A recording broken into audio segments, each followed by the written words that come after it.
the number one trait preference for both men and women was generosity and kindness.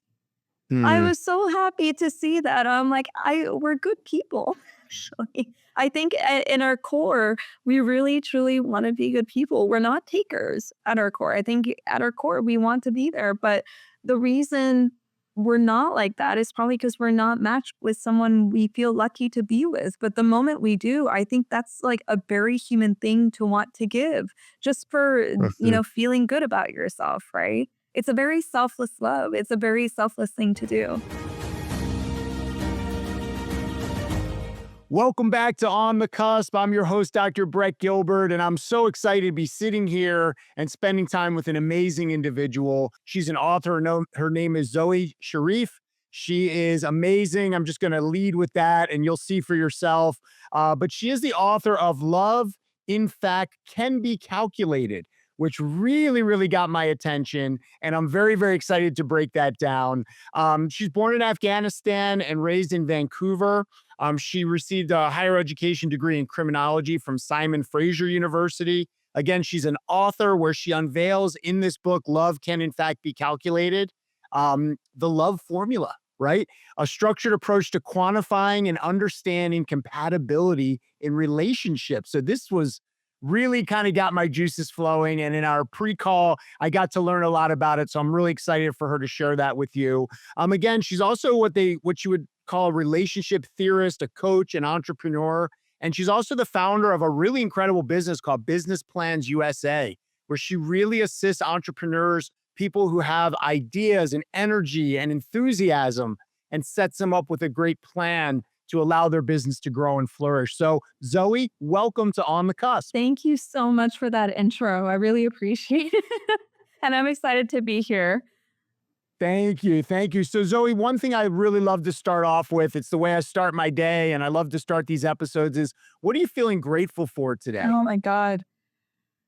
Yeah, you know what? My goal in life is usually peace of mind. So I'll make decisions that contribute to peace of mind.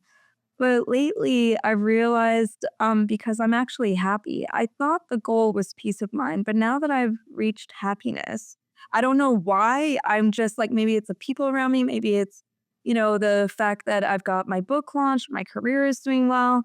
I feel like I have a good grasp of freedom and wisdom. I'm actually happy. So what I'm grateful for is exactly that I think I kind of boosted my standards in life a bit, where again, I thought peace of mind was the goal, but I just didn't expect to feel this happy. Yeah, I don't know, I but I'm happy hearing this because I agree. I think peace of mind is a fantastic intention and goal. But how great that we get to continue to always expand that, right? It doesn't have to just be that. And so I'm so happy to hear that because and we'll jump in a lot to the book. I think your book is really fascinating to me and I want to talk about that. But in your book, you describe what probably was one of the lowest moments of your life. And what came from that seems to be a whole lot of beauty, abundance, and the ability to share your knowledge and theory with the world. So, this podcast is really premised on, my audience is primarily clinicians, and it's really just about like, how do we find that fulfillment in life? Like you just described all these beautiful things happening in your life and you're happy, you could probably equate some of that to just feeling some fulfillment. Like you said, your book is launched and you've got a great business, et cetera. I feel like one of the biggest things that's helped me in my life is finding that right partner. My wife, Carrie, and I have been married for 20 years. It's been a gift in every way, every day. And so I recognize that for us to find fulfillment, not everyone, right? Not everyone is seeking a partner. Not everyone is looking for that. But for those that are, it can be a real game changer in terms of the foundation for all the rest of the beauty that life has to offer. So, my question to you, in your opinion, and this is actually my first question, but how paramount is finding your partner? Like, now we can look at this across the entire lifespan or just for this moment, but how important is having a partner who you really are, compatible with and feel that you can grow with? How important is that to personal fulfillment? So it's interesting because the analytics showed that people who are in relationships tend to have, on average, higher self scores. So a self score is a numerical assessment of self worth and self love. And the way you measure that is by listing out your values. Values can be career, can be finances, fashion, image, social network, whatever your values may be. And you rate yourself for each one. Whatever that score is, you tally up that score, whatever that score is as a percentage is a numerical assessment of your self-worth. The analytics show that the people who tend to be in relationships tend to have higher self-worth, okay? But there's nuance to this. There's actually one group above them that has an even higher self-score.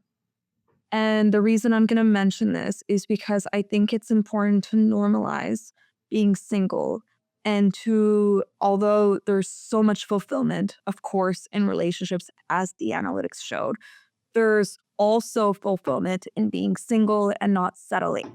Because we found one other group that had an even higher self score of the people who were currently together, and they did the breaking up.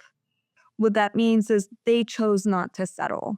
So there's two ways you can approach that. You can either view it as, oh, they're looking for a unicorn. Could be that, but the self score was not so high that it's like, oh my God, this is like insanely impossible score to achieve, right? It was still modest. It was just slightly higher, but it showed that the people who did the breaking up decided that, for lack of better phrasing, they felt like they could do better or that they were better off alone, right? In other words, they were able to contribute to their own lifestyle and boost up their score in terms of what they value. So once again, if you value education, the ones who did the breaking up tends to more effort towards that, and the consequence of that is just more self-worth and a higher self-score. All to say both are good. Both are good.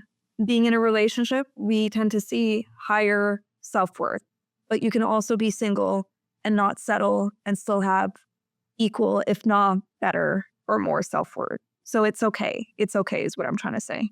And that's such a beautiful place to start because I think, and this has been my own experience, but also in reading the book, the greatest love affair, right? Your greatest partner, all the most important love is within your own skin, right? You really have to love yourself in order to then really show that love and love others. So I love how you have the self score. So let's backtrack a tiny bit if we could. Obviously, I think your story is so powerful. So, how does Zoe, go from being in the world, I'll just say was in a relationship and winds up with this incredible piece of work in which she has actually gone through such a incredible process of really finding a way to calculate compatibility in relationships. So, Zoe, can you give us just, a brief backstory as to how you got here, and then we'll dive a little bit deeper into what you found once you got there. So when I was in my early 20s, I was studying criminology.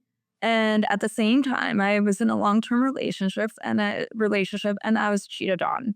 So when I was cheated on, that laser focus that I had towards criminality shifted to a laser focus to relationships and love because I recognized that that was actually one of the biggest drivers of human nature. And beyond that, the trauma is real. Like when you get cheated on, and I was a kid, right? 20 years old, that's still very young. You don't know how to process that. It's pain, even as an adult. You can try to process it. There's enough information online and therapy to process it. But the human condition is, of course, to feel very betrayed, very hurt. And then that brain, your reptilian brain will say, how do we make sure that doesn't happen again? Hence, you become jaded, right? You start to put up walls. You start to not trust people, right? So I feel like I went through all of that in my early 20s. And with that, when my focus was particularly on love and relationships, I came across an article that said you can't fall in love with someone Sorry, it said you can't fall in love with someone unless they're a match.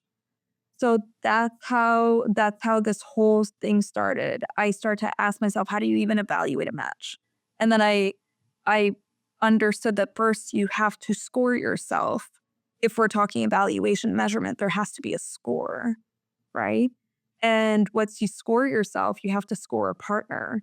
So that evolved into you're scoring your partner for not just values and how they meet your standard, but also you're scoring them based on attraction, which is another component of the love formula, which is the partner traits score. So you have the partner value score and the partner traits score. You average those two out. And then if it's a match to your own personal score, perfect. If it's below, you're not likely going to stay in that relationship per the analytics. The analytics showed that even if they're 5% lower than you, even 5%, you are likely going to be in an on and off relationship. If they're 10% below you, it'll likely be a mutual breakup, probably because you're getting lazy in the relationship because, they're not fulfilling you or vice versa. So two people decide, hey, it's not working. I can do better. Right. And then there's other groups as well that are broken up that are even lower. But yeah, sorry, that was a very long-winded to tell you how I got No, here. that's what we needed to kind of get grounded here as to what you've produced, what you've created. Yeah, yeah. So that's how it all started, and then it just spiraled from there on, and it just Spiraled it into this spiraled. beautifully That's exactly what this happened. This is the whew, I result of mean, a spiral for 20 years.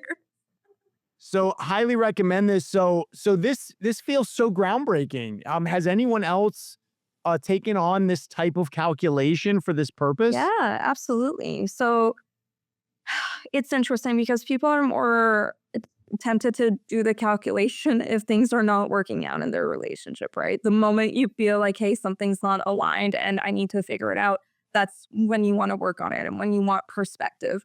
So, this tool is to give you perspective on where you stand with your partner.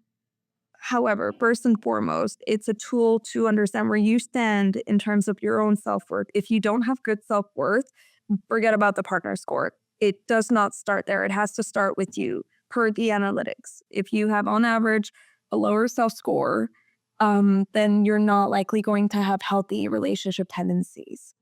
So, if you feel confident with your self score, then you can go ahead and evaluate your partner's score. And keep in mind, much of this is how we evaluate. It's based on our own lens. That means that you can change your perception in terms of scores, right? One day you may feel like you're at a 70, and the next day you may feel like you're at an 80 if you had a good day at work. Or maybe you went to a meditation retreat and you realize that you're being hard on yourself, right? So it's all a matter of perception. The same thing applies to the partner score, right? However, to some extent, it should be based on reality. If your partner is cheating on you 5 times, please don't give them a high score for dependability. You're just shooting yourself in the foot. Fair, right? So it still has to be grounded in like some sort of reality, but it's a really good tool for self-awareness and general awareness in terms of how you fit with your partner. And even better, if you guys do it together, it's a tool for communication, which I used actually with my husband, right? So there was a time where we were fully misaligned and he wasn't showing up as my rock, which I put as the category of dependability and reliability. And I was not showing up in a proper way for communication style and manners because I was getting very snappy, right? So we both had reduced scores. We talked about it. We didn't even play a blame game. And we just start working on that, right? So there's so many useful channels and avenues for this type of framework, whether you're single, whether you're working on self-confidence, whether you want to realign in a relationship. And I'm going to add another category. It's also a tool for you to determine whether you should break up or not. Because if you're finding that your partner's score is lower than yours every time you take it for, let's say, 3 months, 6 months, 2 years, however long you are, right? Whatever feels right to you. But if it's consistently lower and you've communicated that, be happy. Be happy. It's okay to be single. We need to normalize being single. In fact, like I said, the ones who did the breaking up and who chose not to settle tend to be the most fulfilled ones. So it's okay, right? That's beautiful. Yeah, and I think, part of what intrigued me about bringing you on to my podcast is this idea that as a clinician, we oftentimes do take things very personally. I mean, perfection is sort of how we're taught, yet the goal is completely unattainable.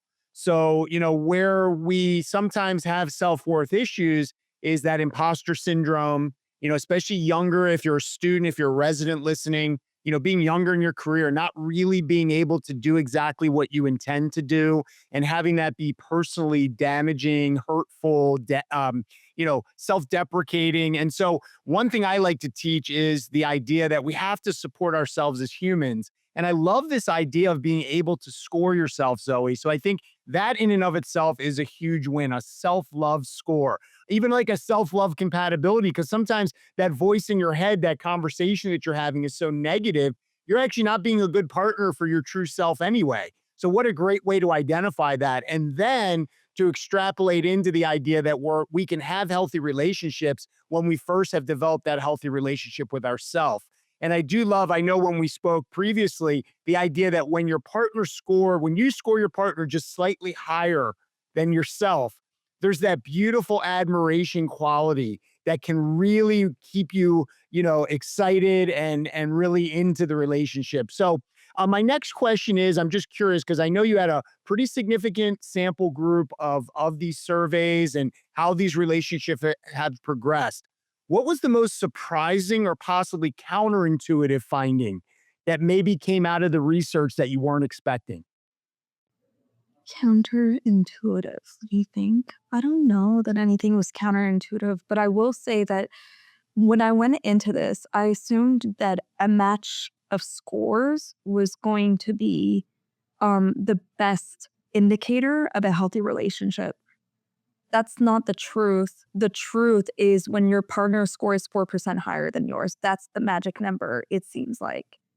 To your point, admiration. So it seems like when it's exactly a match, it's not that it wouldn't work. It's just that you tend to feel more lucky and more fulfilled when that partner score is higher than yours.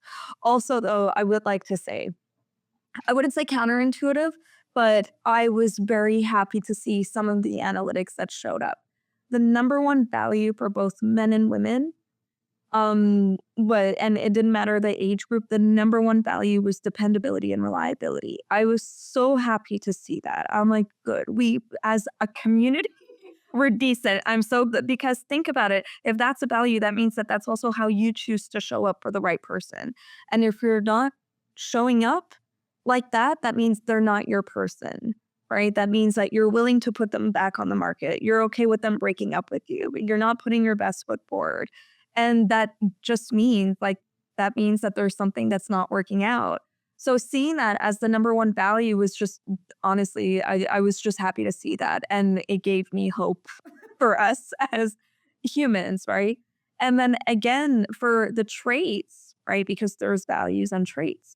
The number one trait preference for both men and women was generosity and kindness. I was so happy to see that. I'm like, we're good people, actually. I think in our core, we really truly want to be good people. We're not takers at our core. I think at our core, we want to be there. But the reason we're not like that is probably because we're not matched with someone we feel lucky to be with. But the moment we do, I think that's like a very human thing to want to give just for, feeling good about yourself, right? It's a very selfless love. It's a very selfless thing to do. So I wouldn't say it was counterintuitive, but I was really happy to see that. I was a tiny bit surprised. I was a little I surprised. I love that. And I think admiration and gratitude they go together. So feeling grateful for the partner that you have. And it's interesting what you were saying because when you talk about what real self confidence is making promises to yourself that you keep, right? That's like a muscle. And so back to the self love being a great predictor of healthy relationship, it's that dependability in yourself. right? To stand for yourself and to, so I love that that comes through because it all starts within. And then from there is where we can share with the world and connect. And so I love how this has all come together. Yeah. Actually, to touch on the values, because I know the audience here, doctors, right? So very high achievers. And, to be fair, doctors tend to be very self-critical, right? There was a time where my top 5 values was, like, also, quite self-critical, and I wasn't being fair to myself, right, with, the scores. But beyond that, putting pen to paper made me realize that there are so many more values that I could be adding here that contribute to my happiness. So besides the top 5 that I used to have, I've extended that to top 10, and now I include things like peace of mind, right?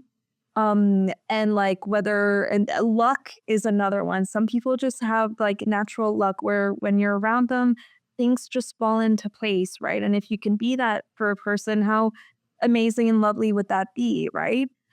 So I would just for the audience here, because like I said, I know doctors can be very self-critical because you're high achievers, you're surrounded by peers who are so intelligent.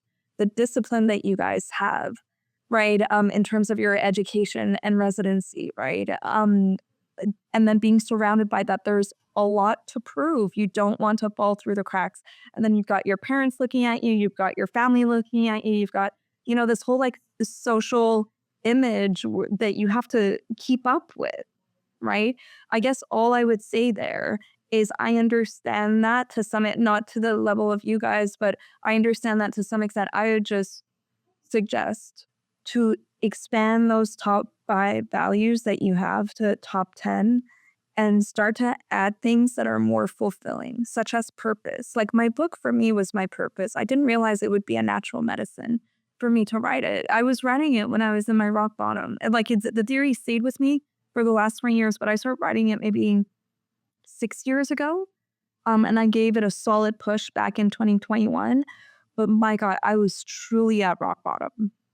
Like it was awful. And putting my mind and my soul into this was daily medicine for me. Right. And then it also allowed me to realize that I am actually being hard on myself for the self score. So little by little, I boosted my self worth. Right. So I don't know. I hope that helps. Because yeah. It it does, and partly because, like you said, the self-critical part, the burnout that comes with trying to be so much for so many people, and of course, oftentimes, sadly, it's our personal relationships that suffer because you can put the face on and the smile on to the rest of the world. When you walk through the door to your home is when it all finally crashes down, and I do believe that your book and this love formula, as you mentioned with you and your husband, are a great way to have like this sort of non-judgmental way that a couple can come back to the table and say, you know what, honey, I think we need to take the score again. And that's a great way to open a conversation about needs not being met, which oftentimes is the downfall of a relationship. 100%. And I think with me and my husband, I actually, in my opinion, think that we touched on the two biggest factors and issues amongst husbands and wives. Dependability. Look, women need a rock. We need our man. We need to feel shielded. We need to feel supported. We're very emotional. We need to come home and just know that we're emotionally held, right? The men need respect. They need to feel like a man. They can't be emasculated, right? Or, well, I mean, you know what I mean? All I'm trying to say is that there are these inherent primal needs that we have. And I think my husband and I, we manifested exactly what breaks down in relationships, right? Because everything else is mostly into place. It's just those two things, but they were bad enough that we were coming across such severe misalignments that I literally sat him down and I'm like, we need to do this. I'm a relationship theorist. There's no reason for my relationship to be this bad, right? So it worked. It helped. It helped for to some extent, right? Obviously it's a work in progress. Everything has to be a work in progress. But yeah. So for anyone here listening who is in a relationship and they feel like they're misaligned and they want to get back to a place of alignment and that desire is very important, that means that you have to put in the work. right? And you have to have these vulnerable conversations and you have to be open to your wife or husband saying, hey, I'm not happy with this category and not get defensive. Just talk about it, right? And for anyone doing it, also, please, for the love of God, don't use it as a tool to bully. You know what I mean? Like, you see this score right here? Like, you suck. No, we don't want to do that. We don't want to. No, That's that doesn't help much. You know, it's funny because as I'm reading your book, and I picked up your book as I was reading another book as well, which is from Sakil Bloom. It's called The Five Types of Wealth. And in the social wealth area, he talks about relationships. And one thing that he talks about is it's one thing to fall in love, but then really what the rest of the relationship is about is growing in love. And I really love that. And I thought back to you and your book. It was like a beautiful synergy because would you say that the love formula is a great way to understand a calculated compatibility to potentially fall in love with someone? But as you're describing, using that same formula over different periods of time is also a way to gauge and sort of help foster that growing in love piece. 100%. So when I first met my husband, he didn't fit the what's it called? The typical trait preferences that I have, right? So typically I date older before Kevin, and typically I would date from like a Middle Eastern background, right? Similar cultural background, right? Kevin is white and younger. So typically I'd be like, no, it's just not a good fit, right? But with that said, when we met, like there were so many other things that were aligned that I'm like, so we come on, like, do you really need that? You can't be attracted to, you know what I mean? We're the same age group. It's not like I grew up in Afghanistan, right? I grew here in the West, right? Canada, and now I've lived in the US for how long, right? So I opened my mind and I allowed myself to just wait and see if the attraction would grow. And it did. It did over time. I didn't care about the age because his soul was older, right? And he approached life with maturity. And I realized that's actually what I was looking for. It wasn't the age thing. It's just clearly there's a correlation with age and maturity, but I misunderstood what actually I was looking for, right? And then the cultural background, it was because of the humor. So, because, with my cultural background, like we speak the same language, we make fun of how our parents are, you know what I mean? So there's that humor element. Like is hilarious. Like he makes me laugh, right? So after a month of me just waiting things out and seeing if the chemistry would grow, it did. And all those things that I thought I needed weren't the truth. It was just a correlation to what I actually needed, right? So yes, for me, it did help. Doing the formula and having that self-awareness did help, right? As for the growing of love, I think that came very naturally. One thing, 6 months in, we did the formula together, and he didn't realize that I admired him. So he didn't realize that I was actually scoring him higher than me. And I think that gave him butterflies. And I think, you feel good about that, right? So I think that definitely strengthened us.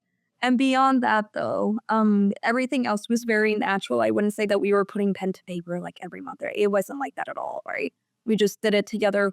I did it myself in the first month. Then we did it together 6 months in. Then we did it together 1 year in when we weren't happy with each other, right? And and we haven't done it since, right? So that was our cadence. But it can to each their own. Literally, all relationships have their own dynamics, their own needs.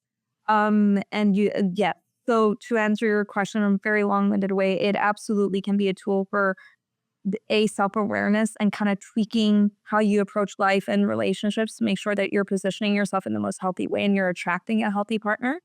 But beyond that, yeah, growing love, growing connection, growing understanding, communication, and just building together. Building together. Absolutely. And one thing, you shared with me when we spoke the last time, which I really have seen in other friends, but so many times we do depend on some of these physical traits, maybe cultural, age, whatever.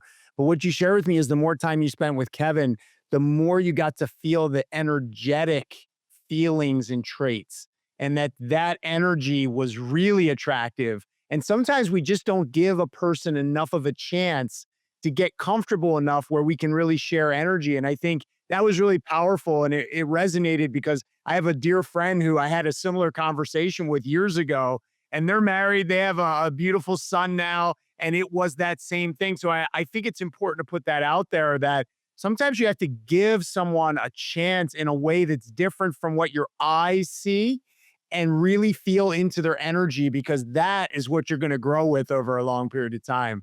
That's exactly it, because it's one thing to put pen to paper, right? But people's essence, it doesn't really come out until later, until there's true comfort. But it's not like Kevin was making me laugh on our first and second dates, right? He was very proper, right? Our first date, he sat, very proper, you know, but he loosened up probably a month in, right? And that was the side that I didn't know existed. So I totally agree with you. Just give it a bit of time, right? And then if it's still not working out, then that's fine. That's perfectly fine, right? Not everyone is supposed to be a match, but maybe just those instant butterflies are not super necessary for a long-term relationship because again, especially with introverts, I don't know that they're gonna show you their true selves and their true humor, their true sexuality or sensuality or their true whatever in the first few weeks. It might take them a bit of time. They need that comfort, right? But with that said, introverts tend to be very deep and very loving, right? So there's something to unfold there, right? Absolutely. Absolutely. Okay, so naturally we see the current and like I said, I've been married for 20 years, so I haven't been able to sort of play a role, and I don't want to in the technological aspect of dating, right? We have apps, we have lots of different ways to make connection. So Zoe, can you see an opportunity to synergize some of what you've developed with the love formula in how dating apps can bring people together? Is that an area that you're interested in? Do you see an opportunity there?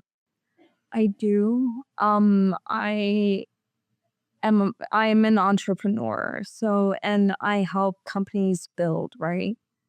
I know I can do it. I think it's just a matter of A, do I have time? Do I want to? But here's what I understand of dating apps today. It's like fast food, fast dating. So not good for you. It's not great for the soul. There may be some like nuggets out there where, it's nice and positive, good conversations, but for the most part, in my experience and opinion, people who are using these dating apps are not doing it with a true intention of being in a stable thing, right? And even if they are, like, what did we do with our dating culture? Now you've got DMs with like 10 different people. Like, how is that going to build trust or respect, right?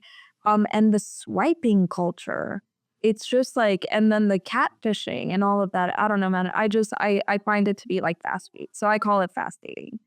I have already in my mind developed a way where I can apply the love formula where it's more specific in terms of who you are, what you want, and it exactly applies the framework. It just comes down to whether I have time to do it, to launch it, to market it.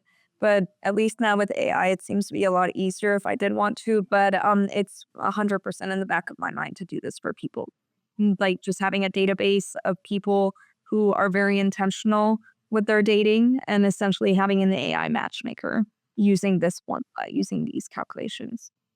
Could be really powerful. I just hard not to make that connection. I appreciate your take on it, and knowing that you're an entrepreneur, I knew it wouldn't be the first time it came across your mind. So, do you have aside from yourself, obviously, had like, can you tell us a few personal stories of couples that maybe you turned on to the formula and it worked? And I'd be curious if you could share because obviously social proof in anything is really helpful, but for someone who's listening and maybe, is seeking that partner, is looking for a relationship, what personal stories or other stories could you share that would maybe inspire them to definitely pick up the book? Again, Love Can in Fact Be Calculated by Zoe Charif.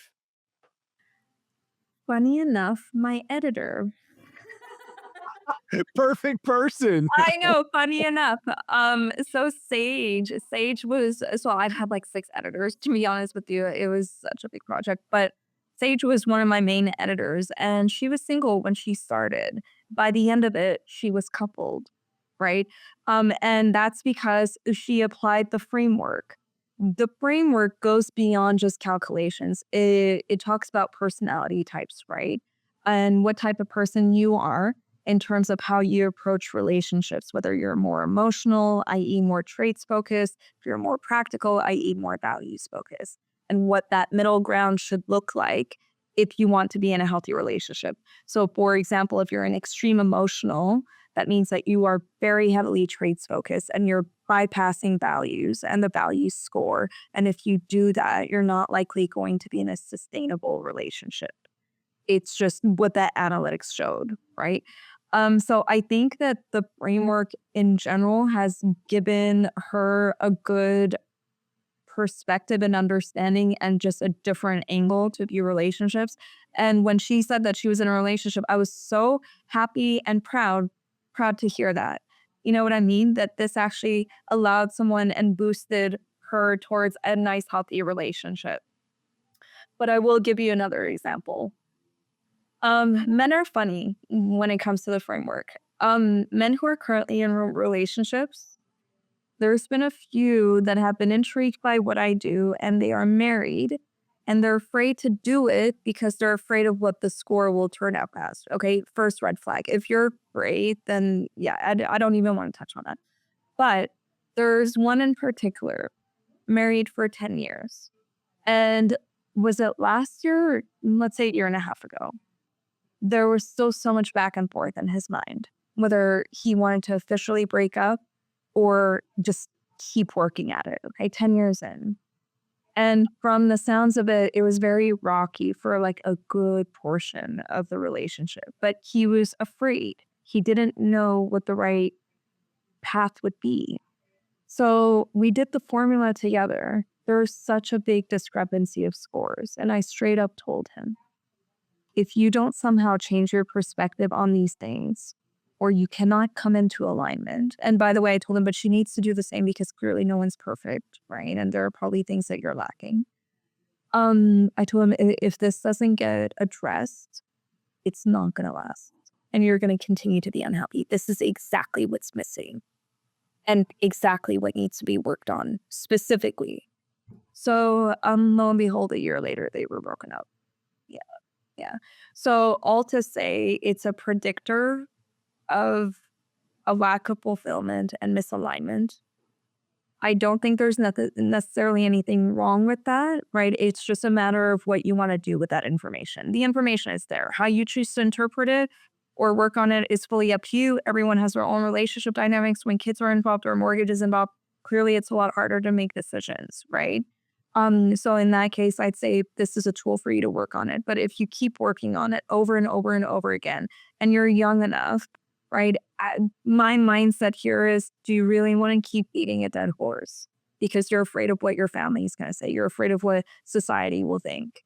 It's such a cruel thing that we live, social media has been so cruel because we can't live authentically. Now we have to live for an audience. It's awful.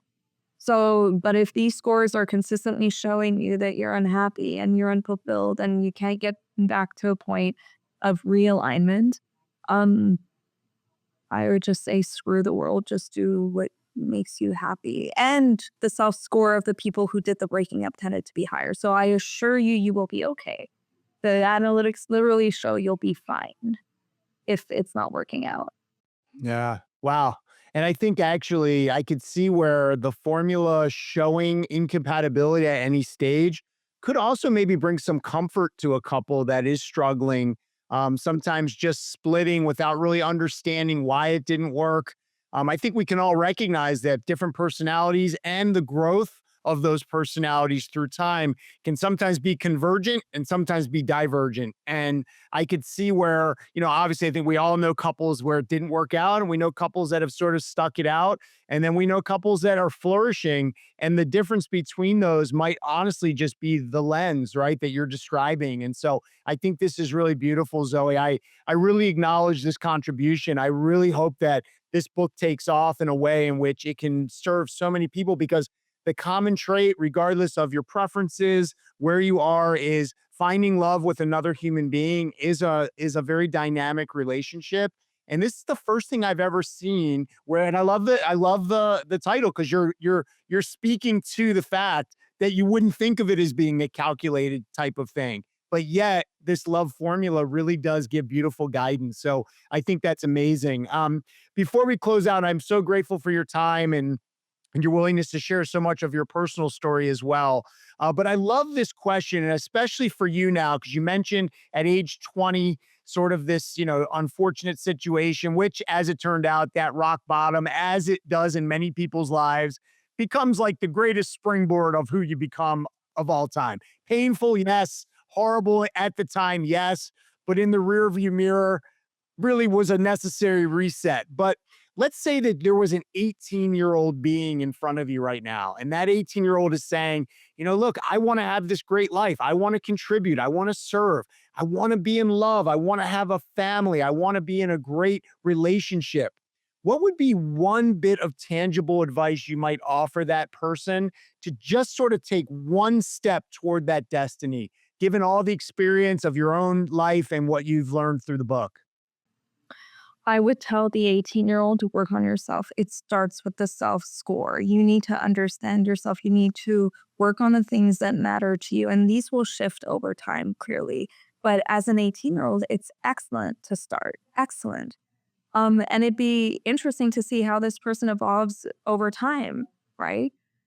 So as long as she or he puts together that list, evaluates themselves, and works hard on those standards, they will be so much more picky, mindful, not picky in a bad way, but just have good standards in terms of who's approaching them and who they want to invite into their lives.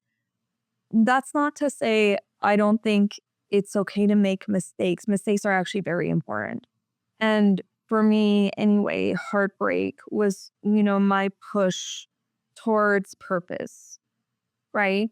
So I would not shield an 18-year-old from experiencing pain. I think it's a very human thing. I think it's important. I think it's yeah, it's just so this can absolutely serve as a tool to work on yourself and maybe minimize the risk of, going through painful situations, but I would still encourage, to live life with heart and not as analytical. I'm older, so the analysis works for me and I live life with heart for sure, but now I'm just a lot smarter about it. As an 18-year-old, yeah, you can be smart about it, but I would equally encourage you to just live life with heart. Like there's just so much wisdom that comes with that and it's so human. So, yeah. Yeah, I do it, but still also live your life with heart. Yeah, but I love that, working on yourself, again, going back to that being inside of your own skin, that's the love affair. That's the spot. That's where you cultivate everything of abundance, of love, of beauty in your life and in the world. So, it took me a really, really long time, like 43 years to figure that out, but it's never too late. So if you're 18, start doing it now and get out there and live wildly and just love life and ultimately love who you're living life with, which is yourself. So this is so beautiful. Now, Zoe, tell us a little bit more about. We're trying to build, a community of mentors, amongst our audience. Can you tell us a little bit about? Obviously, we have the book again. It's available on Amazon. We'll link that up in the show notes. But how else are you available for our audience? What else? What other offerings do you have in terms of your coaching, your business? We'd love to support you if you could share that with us. Sure. So for the book aspect, I do offer coaching services. So it depends on what you're looking for. If you want to simply build self-confidence, we can focus on that. If you want to find a partner, we focus on that, right? If you want to get over a breakup, that's what the focus would be. So each program delves into your values, your trait preferences, your past patterns, your personality type, and essentially we put together a program to help you build on whatever the end goal is. Okay, so that's the coaching for the book stuff. As for the company stuff, so my company is Business Plans USA. What we do is we help clients put together documentation to apply for a loan if they're looking to expand their business and scale their business But if it's a startup, we put together investor packages that include feasibility reports. And a feasibility report is a way to assess how the business model fits within the industry, right? So that alongside a business plan, alongside a deck, a one-page teaser, we put all of that together. So whoever is looking to start a company will be fully equipped to approach investors and do it in a way that's knowledgeable and professional. Beautiful. Well, I acknowledge you. You are busy, you're living, and you're doing such a great job with all these. I mean, all of these just hit such resonance with me in terms of myself being an entrepreneur and knowing that there's coaching out there. And like I said, my relationship with my wife has been the ballast of me being able to go after things in life and manifest and create. And I'm so grateful for her. And, if you're out there and you're looking for that type of partner, the one thing I can inspire is just that it can happen. Not every relationship is perfect, but you can find that person that's going to light you up every day, support you, make you feel like, life is so worth going after. And I'm grateful for my wife for doing that for me. So shout out to Carrie, shout out to Kevin for all the beauty he's bringing to your world. And I'm so grateful that you came into my orbit, Zoey, and we had a chance to sit down. I really hope that this episode will resonate with our audience and really help them wherever they are right now. Awesome. Thank you so, so much for having me. Yeah. And let me know. Let me know if anybody reaches out. I love to hear stories of people in terms of how they've applied the formula and how it's worked for them. So I would love to hear about you and your wife and how that worked out. Love can, in fact, be calculated by Zoey Charif. Zoey, thank you so much. Wish you a beautiful day and can't wait to connect with you again. Likewise. Okay. Thanks. Bye.